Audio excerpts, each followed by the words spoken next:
Muito bom dia, igreja. Muito bom poder estar aqui com vocês nesse domingo e poder compartilhar da palavra de Deus e poder desafiá-los.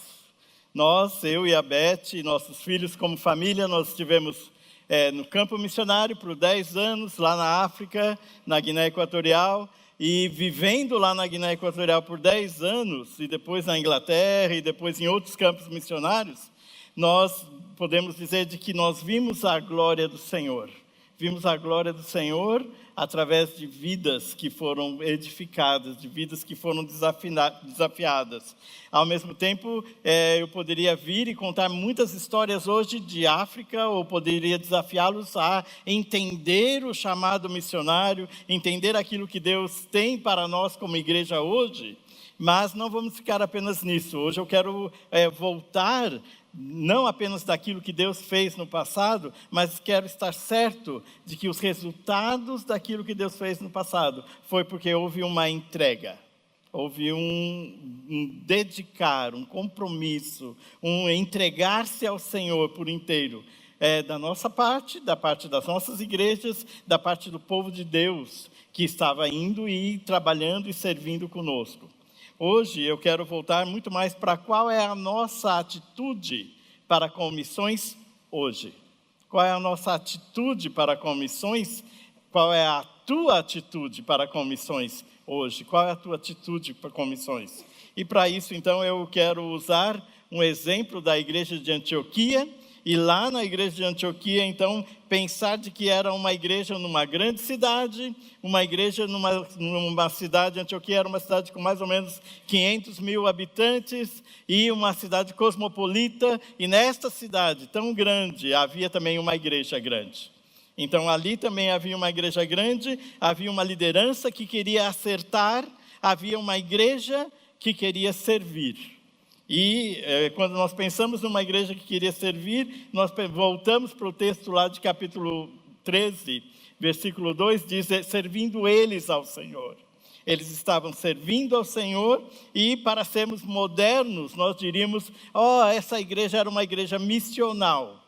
E hoje nós às vezes precisamos desmistificar o que é ser uma igreja missional, ou o que é ser uma igreja missionária, ou o que é ser igreja então.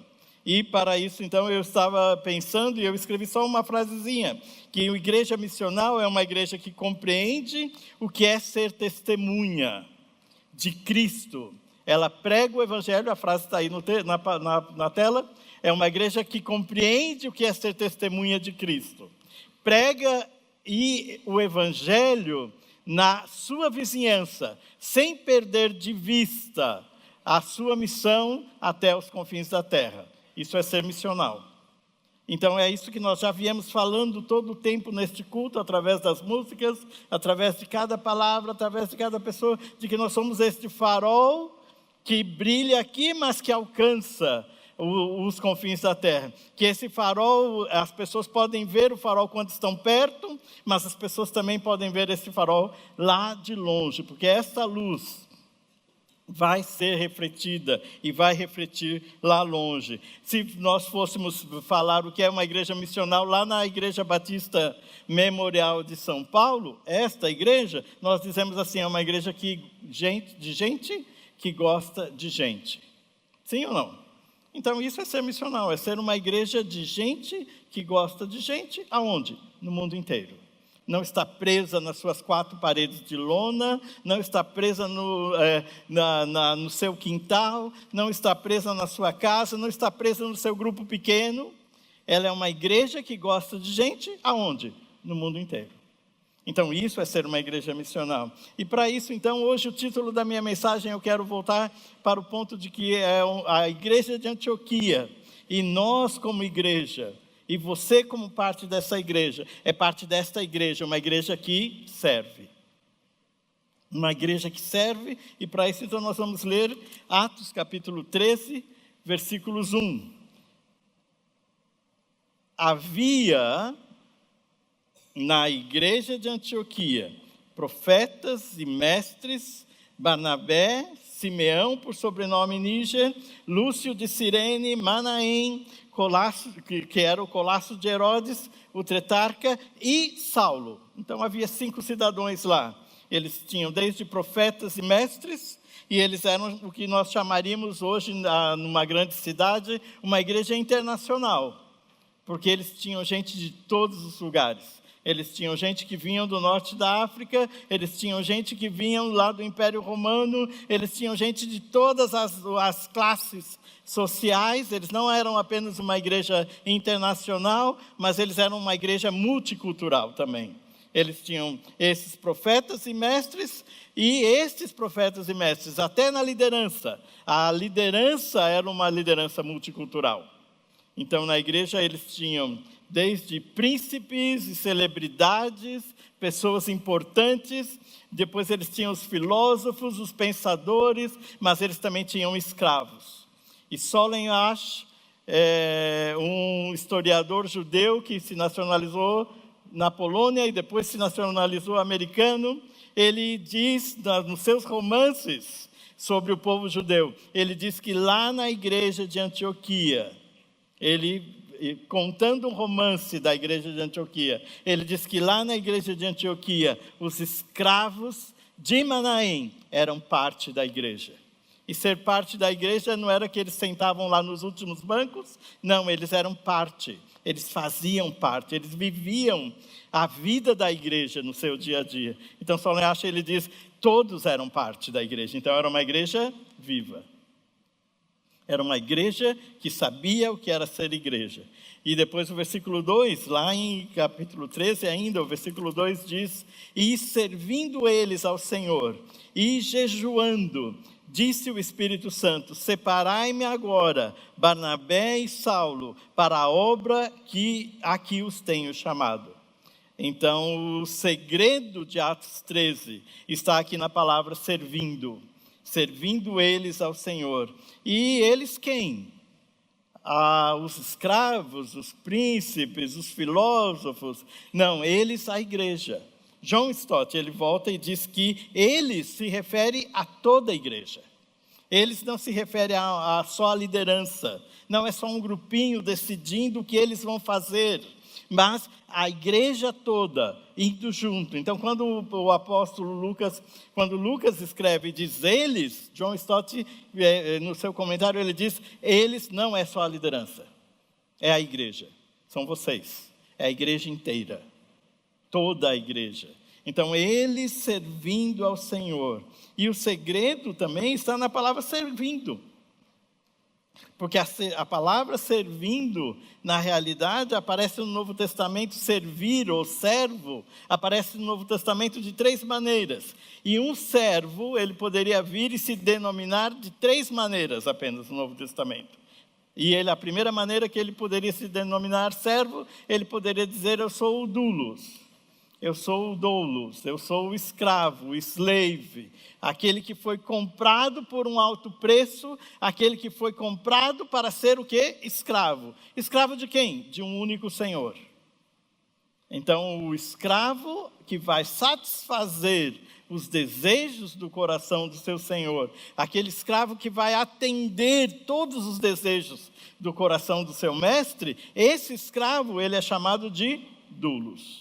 E o Novo Testamento, Paulo, ele lá em Romanos 1:1, ele diz, eu sou servo do Senhor Jesus. Eu, Paulo, servo do Senhor Jesus. Este servo qual que é? Doulos.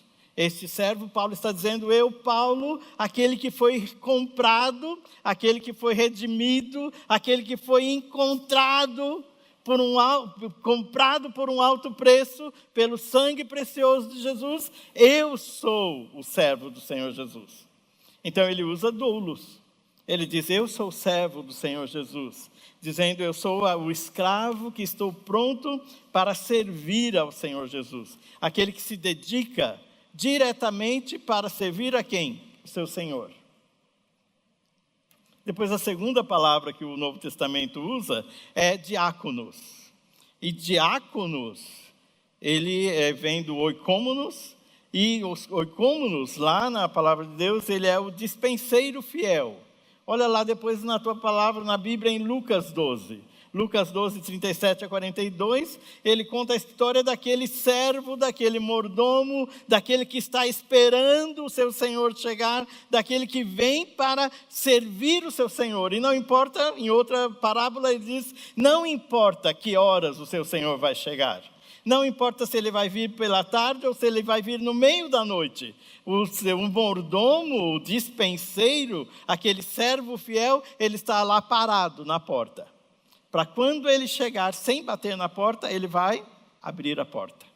Então é aquele mordomo que abre a porta, aquele mordomo oikomenos é aquele que serve a mesa, é aquele que vai ajudar servindo a mesa, é aquele que vai dar comida àqueles que estão na mesa. Então, aquele que vai servir a mesa é o diáconos. Lá em Atos, capítulo 6, os diáconos foram eleitos para servir a mesa, servir a igreja, servir a comunidade. Então, quando nós chegamos na palavra diáconos, é aquele que vai servir a sua comunidade, aqueles que vão servir aqueles que estão ao derredor da igreja. Servir a quem? Ao seu Senhor, servir a Deus. Mas servir a Deus servindo a comunidade, servir a Deus servindo os irmãos, servir a Deus servindo uns aos outros. Então nós somos aqueles que falamos assim, nós temos diáconos, aqueles que vão servir uns aos outros. E às vezes nós precisamos ser um pouco mais diáconos, ser um pouco mais aqueles que servimos uns aos outros, aqueles que estamos prontos para ajudar outros, aqueles que estamos prontos para nos dar a outros. Depois a terceira palavra, que é exatamente a palavra que Lucas usa aqui em Atos 13, é liturgos. E liturgos, para nós, lembra-nos liturgia. Lembra-nos prelúdio, pós-lúdio, lembra-nos o piano tocando bim, bim, bim, bim, bim. E não é só isso. Liturgos, aqui na palavra de Deus, significa aqueles que são edificadores, aqueles que estão servindo ao Senhor, aqueles que estão ministrando ao Senhor. Aí é usado também aqueles que são usados pelo Senhor, aqueles que estão disponíveis para Deus, para abençoar, para edificar uns aos outros. Então, liturgia aqui é adorar a Deus, ser adorador, ser canal da bênção de Deus para os irmãos. E nós já usamos essa palavra hoje aqui no culto, canal. Nós somos o canal da bênção de Deus para alcançar as nações. Nós somos canal da bênção de Deus para com os outros. Então, ser canal é ser liturgos, é servir servos. Estes servos aqui de Atos capítulo 13, versículos 2. Aqueles que estavam sendo abençoadores. Se nós fôssemos um pouquinho mais pentecostais, nós iríamos dizer, não, você vai ser bênção, meu irmão. Ou você vai ser vaso usado. Não é assim que nós falamos às vezes? Não é? Então você vai ser bênção, você vai ser vaso, você vai ser aquele que vai abençoar uns aos outros. Mas nós temos que entender que estes que estão servindo, eles só vão poder servir ao Senhor se eles forem bênção e abençoadores aqui. Nós só podemos enviar para longe, para os campos missionários, os que realmente são bênção aonde? Aqui, para os que estão perto. Então o farol só pode brilhar longe se ele estiver aceso aonde? Aqui, na torre. Se ele tiver luz aqui na torre, ele sim vai brilhar lá longe. Então nós temos que voltar então para Paulo e Barnabé. Eles não estavam servindo a si mesmos, eles estavam empenhados em ser bênção para a igreja. Ser bênção enquanto eles estavam servindo ao Senhor. E o segredo aqui é ser bênção dentro de onde? Dentro de casa. Ser bênção no seu dia a dia. Não é apenas ser um adorador do culto. Ser bênção é edificar a igreja aonde? Aonde você está.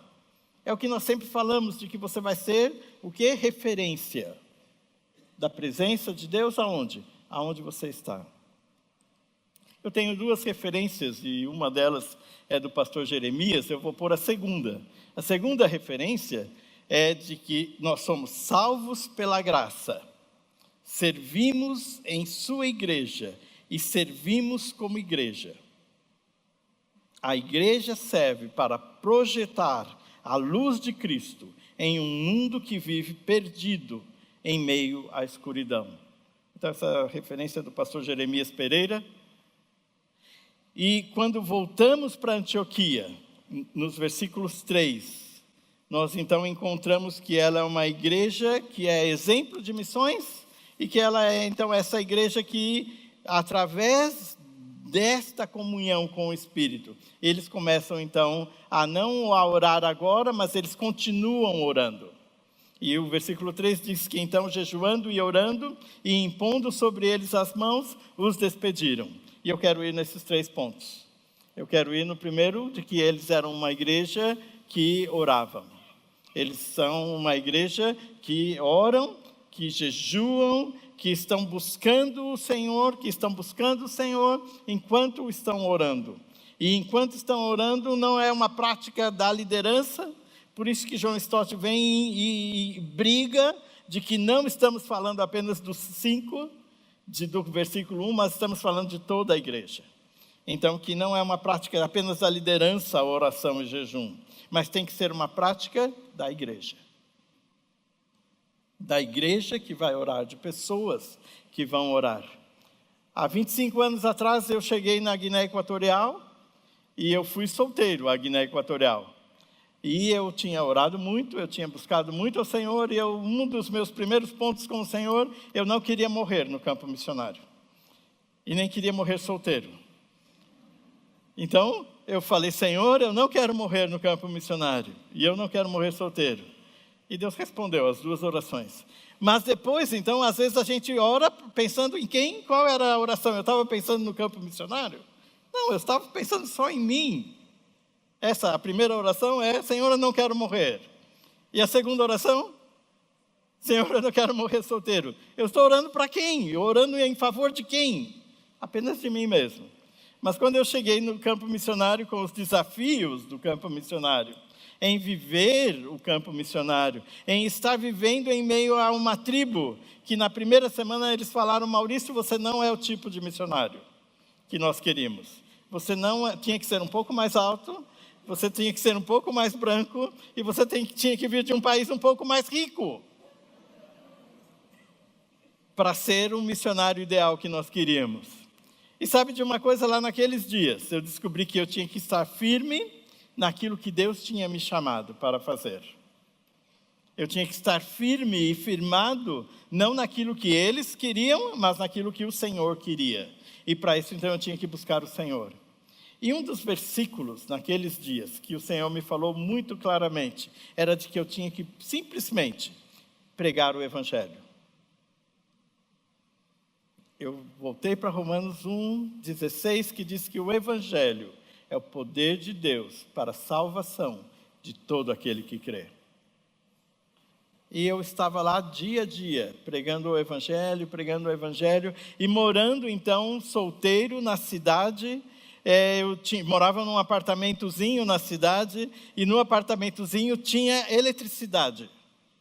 E era uma ótima coisa, tinha eletricidade uma vez na semana.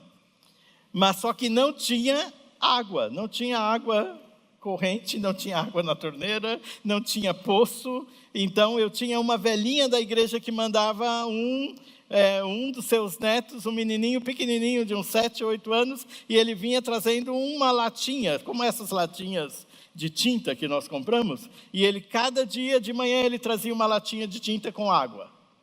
E dizia, minha avó mandou trazer água, pastor, para você. Esta é a tua água do dia. Então imagina uma latinha de tinta com água. Era a única água que eu tinha. E depois então alguém me falou, não, Maurício, você não pode morar sozinho, e você então precisa ter também alguém que vai buscar a sua própria água. Você tem que ter como se fosse um empregado. E este empregado vai ir buscar a água. E eu falei, cara, um empregado? Eu nunca tive empregado no Brasil. Então agora eu tinha que ter o rapaz que vai buscar a água. E o rapaz que vai buscar a água era o Samuel. esse daí, o Samuel Undom.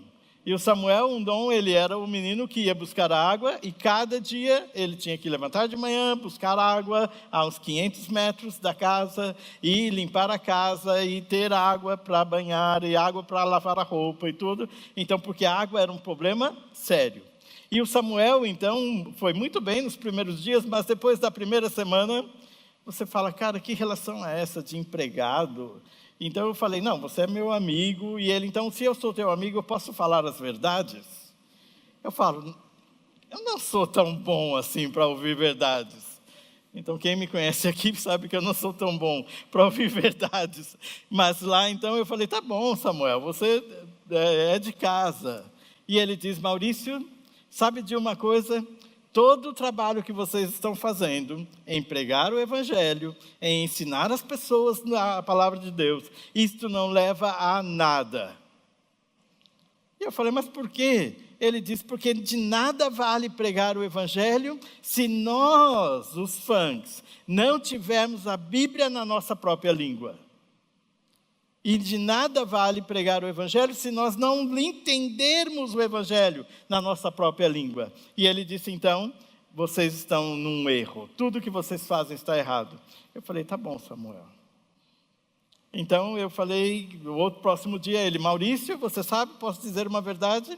Tudo que vocês estão fazendo está errado. Porque nós precisamos ter a Bíblia na nossa própria palavra, na própria língua. Nós precisamos ter a Bíblia na língua do nosso coração.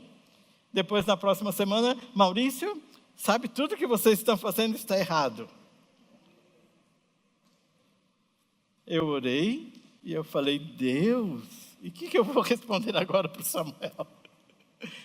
E sabe de uma coisa? Eu comecei um estudo bíblico com Samuel. O que ele precisava era primeiro entender o Evangelho. E quando eu comecei um estudo bíblico com Samuel, nos primeiros meses, depois de alguns meses ele foi à escola bíblica, ele se formou no seminário, mas ele entendeu o seu próprio chamado. E lá naqueles dias eu falei, Samuel, vai ser bênção para o teu próprio povo. Vai crescer. Vai ser bênção para os fãs. Vai ser vaso, vai ser canal da bênção de Deus para o teu próprio povo. E sabe de uma coisa? Quando ele terminou o seminário, quando ele terminou a escola bíblica, ele começou a traduzir a Bíblia. E ele se ligou aos pioneiros Bible Translations, e ele se ligou a Wycliffe, e hoje ele é o diretor de traduções da Bíblia. Sabe por quê, irmãos? Que ele hoje é o diretor de traduções da Bíblia da Guiné Equatorial. Há 5 anos atrás, eles terminaram o Novo Testamento. Olha lá, essas crianças, as primeiras crianças, que ele tinha a oportunidade de ler a Bíblia em funk. Porque antes os funks, eles não tinham a Bíblia na sua própria língua. Eles tinham a Bíblia em bulo. E bulo é como você vir à Igreja Batista Memorial de São Paulo e ter uma Bíblia em espanhol. Imagina eu aqui pregando em espanhol. E eu aqui, então, falando todos os versículos em espanhol. E tentando fazer com que vocês entendessem. Então, ele estava certo na sua rebeldia, no seu questionamento. Mas ele precisava voltar e dizer, eu vou ser resposta. Hoje nós temos o Samuel e a Valeriana, olha lá. E eles são os diretores da tradução da Bíblia. E eles já começaram a traduzir outras 5 línguas de Guiné Equatorial.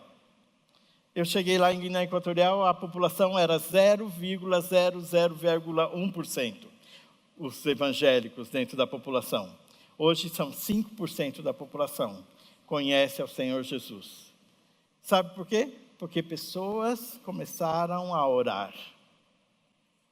Então, eu não sei você, eu não sei o que você orou hoje. Talvez você orou, Senhor, não me deixa morrer solteiro.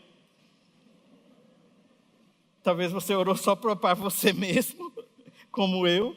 Talvez a tua oração tenha sido essa. Mas talvez, então, hoje eu quero te desafiar a orar como Samuel. E dizer, Senhor, eu quero ser resposta. Eu quero ser resposta a este povo. Eu quero ser bênção. Eu não quero só ser vaso, eu não quero só ser bênção. Eu quero ser aquele que vai estar servindo ao Senhor. Eu quero ser liturgos, eu quero ser edificador. Eu quero ser aquele que edifica a tua igreja. Então essa tem que ser a nossa oração, essa tem que ser a tua oração. Porque muitas vezes a gente pensa que não, essa tem que ser a oração do pastor Maurício, meu. Não, essa tem que ser a tua oração. A tua oração nesta manhã. Então essa igreja, a igreja de Antioquia, ela era uma igreja que orava. E nós precisamos ser esses que falamos, Senhor, eu quero ser resposta. O meu segundo ponto, essa igreja de Antioquia, no segundo ponto para ela ser uma igreja missional, uma igreja de gente que gosta de gente, uma igreja que envia missionários, é que ela então era uma igreja que contribui. E você fala, pastor, não tem contribuído aqui. Irmãos, impondo eles as mãos. Impondo eles as mãos do versículo 3, é o contribuir. Porque então, o segundo passo do que a igreja fez, primeiro ela orou, mas depois ela impôs as mãos. Impor as mãos lá no Império Romano, impor as mãos em todo o Oriente, ele tinha o sentido de reconhecimento, um sentido de delegar autoridade, mas um sentido de cumplicidade, de ir junto. Então, quando um general iria para a guerra, o imperador iria impor as mãos sobre ele. Quando o general, então, ia para a guerra e o imperador impunha sobre ele as mãos, ele estava dizendo, você é representante do império.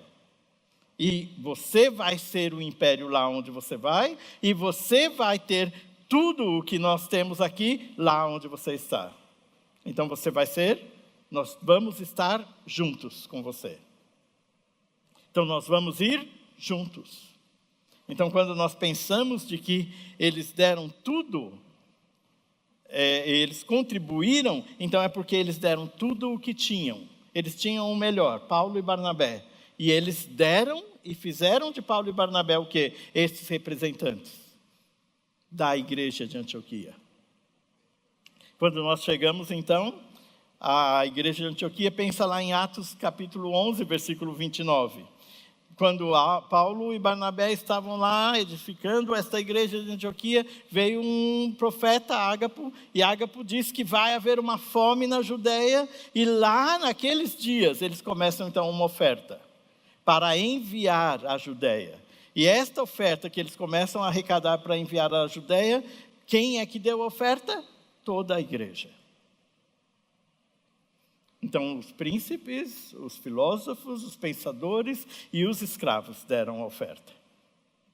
Então, o Scholem Asch, que é esse historiador judeu, ele diz que lá no seu romance, contando a história de Antioquia, ele diz que os escravos de Manaém, eles tinham apenas um pedaço de pão, mas dia a dia os escravos de Manaém traziam metade da sua ração diária e depositavam aos pés dos apóstolos a sua oferta. Então imagina os escravos trazendo um monte de pão duro, porque escravo não tem salário, escravo não tem recompensa, escravo não tem nada, tudo que ele tem é o que ele recebeu no seu dia, que é a sua alimentação. E o historiador ele diz que os escravos de Manaém, eles traziam um pedaço de pão duro e depositavam aos pés dos apóstolos. Então imagina Paulo e Barnabé com sacos de pães duros para levar à igreja da Judeia. Eu não sei como eles fizeram. Mas o importante aqui é a igreja deu. Quando eu penso em pão, em ração diária, eu ouvi há 2 semanas atrás uma missionária, uma cristã lá da Coreia do Norte, e eu quero contar a história dela para vocês também. A Ri-Hu. E a Ri-Hu, vocês têm uma foto dela aí, ela então é uma velhinha desse tamanho, e ela então, quando ela era criança, ela nunca tinha ouvido falar de Jesus. Mas quando a sua mãe morreu, ela descobriu que a sua mãe era cristã. Antes de morrer, sua mãe falou de Jesus para ela. E ela falou, cara, nunca ouvi falar de Jesus. Você sabia que na Coreia do Norte, quando você fala de Jesus, você é preso? Então, por isso que as famílias, mesmo dentro de casa, você não fala de Jesus para a sua própria família. Então, a Rihu só descobriu que a mãe dela era cristã quando a mãe morreu. E a Rihu entregou o seu coração a Jesus. E ela encontrou um homem e se casou com ele depois de muitos anos. Ela descobriu que o seu marido era o pastor. Porque eles não podem contar, porque a própria esposa pode delatar o marido. E lá, então, eles foram para a China e eles foram para uma igreja na China. E lá na China, do outro lado da Coreia do Norte, eles estavam numa igreja louvando ao Senhor. Ela descobriu que o seu marido era pastor, ele pregava na China e um dos diáconos o delatou ao governo chinês. Então ele foi preso e ele foi mandado de volta, sabe para onde? Para a Coreia do Norte, para uma prisão lá na Coreia do Norte. Então ela teve que voltar com seus filhos pequenos para a Coreia do Norte, e ela foi um dia visitar o seu marido, e lá na prisão ele diz: ainda que posso ser morto, porque agora eu vou falar a verdade para vocês, eu vou pregar para vocês. E ele falou de Jesus para os seus filhos e para a sua esposa, e ele falou: não deixe o evangelho. E depois então ele foi morto lá na prisão, porque ele falou de Jesus. E esta mulher, ela foi presa por mais ou menos 10 vezes na China e depois de volta na Coreia do Norte, extraditada para a Coreia do Norte. E ela então, numa de suas prisões, ela encontrou uma moça na cela, e mesmo dentro da prisão você não pode falar de Jesus. E lá na cela onde ela falou para uma moça: Jesus te ama. E um dos guardas ouviu. E porque o guarda ouviu ela falando que Jesus amava aquela moça, ela foi levada lá para dentro de um buraco no meio da chuva. E lá naquele buraco no meio da chuva, ela ficou por 2 dias. Uma chuva intensa e a água subindo dentro do buraco, e ela lá toda molhada por 2 dias dentro de um buraco cheio de água. E uma chuva intensa, e ela aprendeu 2 coisas de Deus naquela hora. Ela aprendeu de que na chuva você pode glorificar a Deus o quanto quiser, porque os guardas não vão ouvir.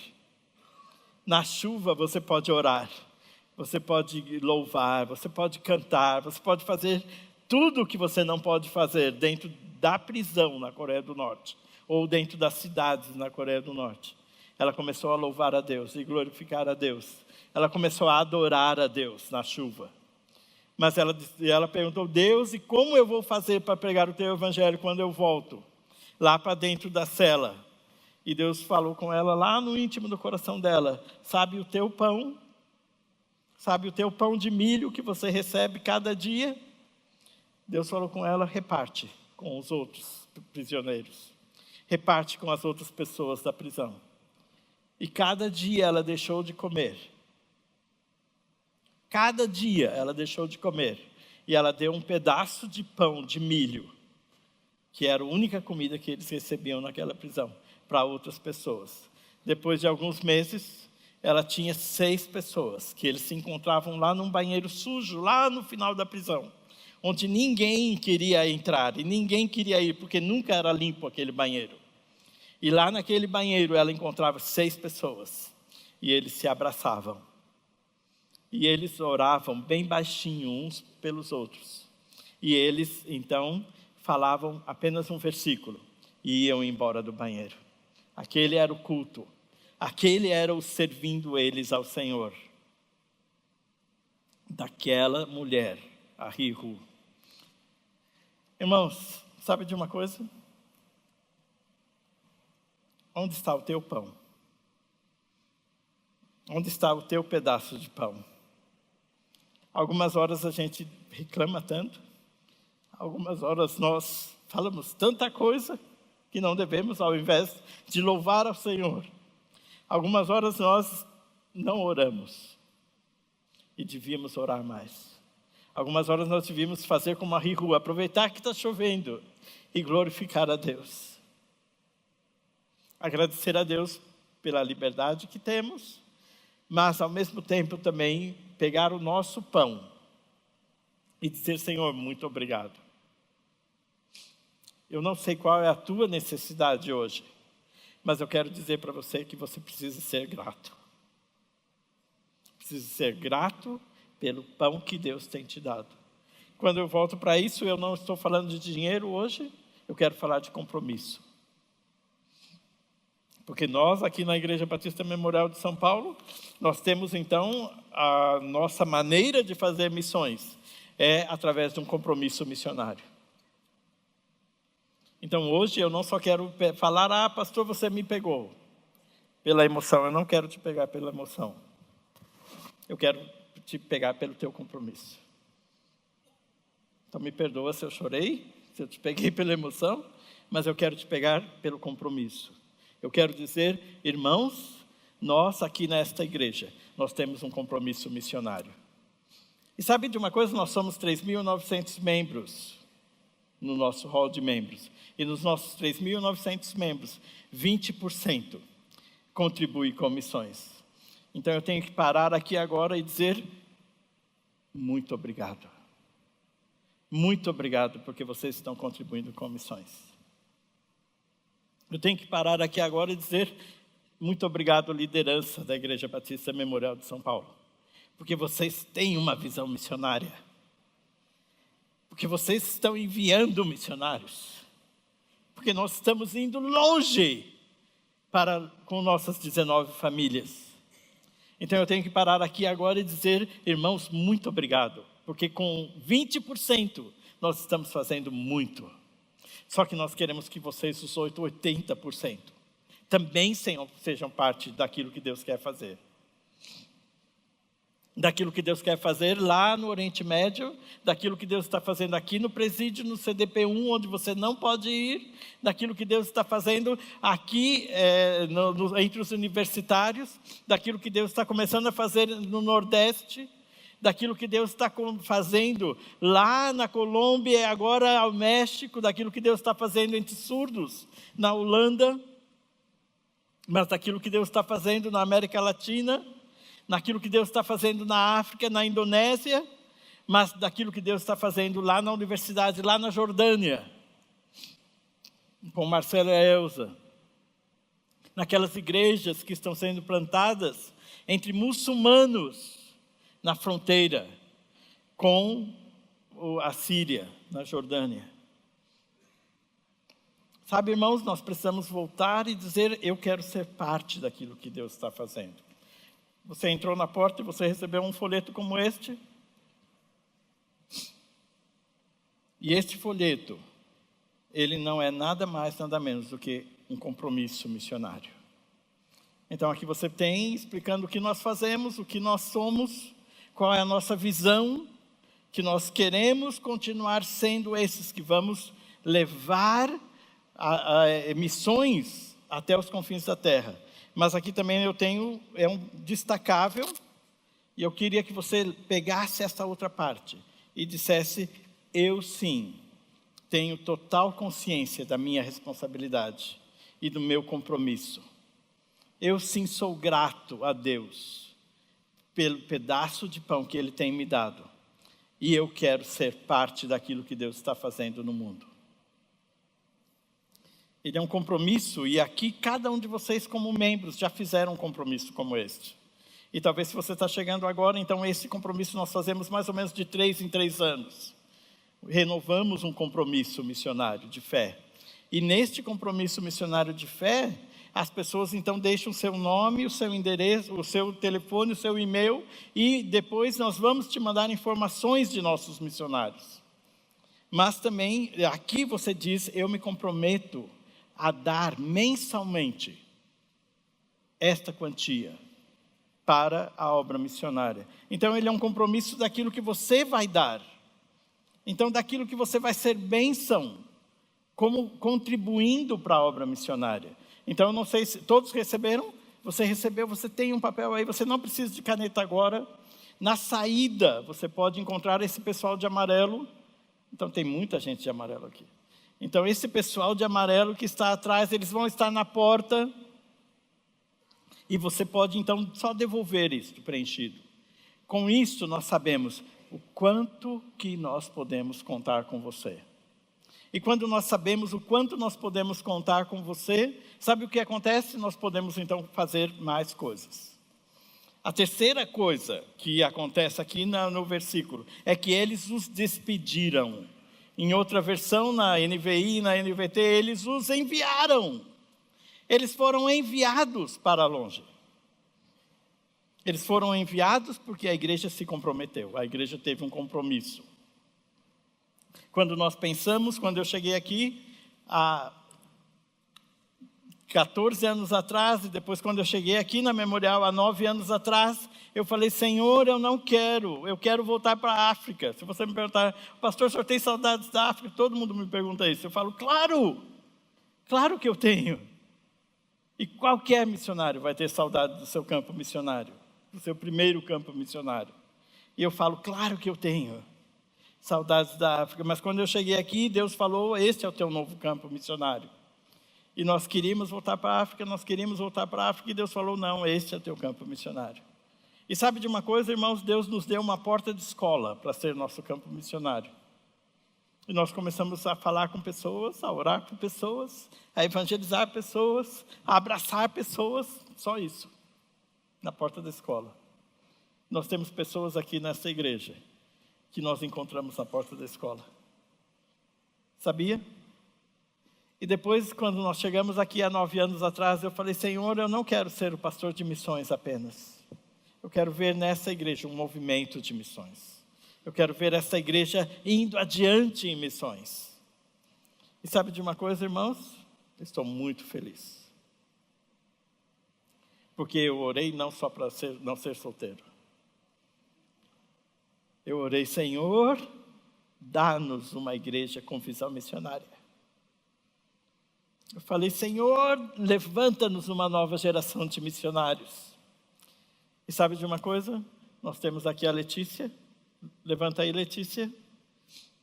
A Letícia Reis, lá na Alemanha, alcançando tantos jovens e levando tantas equipes missionárias para a Índia, para a Indonésia, para a África, para o norte da África, lá no Vale do Rio Oma, evangelizando tribos. Nós temos o Bob e a Bruna alcançando skatistas. Você fala, não, pastor, não precisa. Sim, precisa, conversa com eles. Precisa ter gente para alcançar skatistas. Nós temos a Melissa Reis, lá o Anderson, a Mônica, começando um novo trabalho. Mas a Melissa que já está aqui há 2 anos. E eles estão, sabe, fazendo o quê? Indo para as escolas. E encontrando jovens e adolescentes nas escolas. Sabe de uma coisa, irmãos? Deus responde a oração. Então Deus responde a minha oração, mas Deus responde a tua oração. Então a tua oração hoje tem que ser, Senhor, eu quero ser bênção.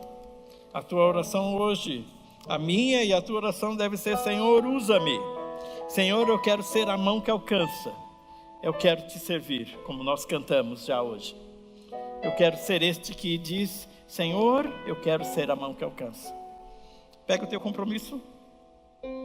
Pega esse folheto na tua mão agora, para nós orarmos. E dizer, Senhor, nós queremos ser esta mão que alcança. Nós queremos ser esta igreja que não é apenas missional, mas é uma igreja de gente que gosta de gente. E nós queremos ser igreja. E nós queremos ser parte. Como todo aquele povo lá na igreja de Antioquia, eles eram parte. E era a igreja inteira indo. Era a igreja inteira orando. Era a igreja inteira sendo bênção no meio daquele povo. Ó Pai, nós queremos ser estes, que por inteiro fazemos a Tua obra. Ó Pai, nós queremos ser estes, que por inteiro alcançamos os campos missionários. Aqueles que estão perto daqui, mas aqueles que estão muito longe também, ó Pai. Ó Pai, nós queremos ver um avivamento. Nós queremos ver o Senhor respondendo a nossa oração, de ver vidas sendo alcançadas pelo Teu Evangelho. Pai, usa-nos. Usa-nos como igreja. Usa-nos como indivíduos. Usa-nos aonde estamos. Usa-nos na nossa fraqueza. Mas, ó Pai, faz em nós brilhar a Tua glória. Não por causa de nós, mas por causa do Senhor. Não por causa porque queremos fazer mais, mas por causa que simplesmente queremos Te servir.